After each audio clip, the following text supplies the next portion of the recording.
Math Tutorial 101, our topic for today is perfect squares. Okay? Kapag ang isang number, minultiply natin sa kanyang sarili, ang tawag dun sa sagot ay perfect square. Example, we have a number 1. Kapag minultiply natin si number 1 sa kanyang sarili, ang sagot ay 1. So, 1 is a perfect square. Number 2, multiply natin si number 2 sa kanyang sarili. 2 times 2 is equal to 4.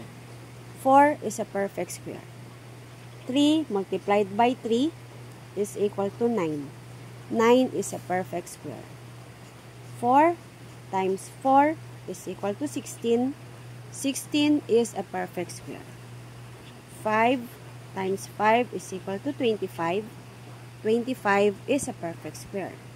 6 times 6 is equal to 36. 36 is a perfect square.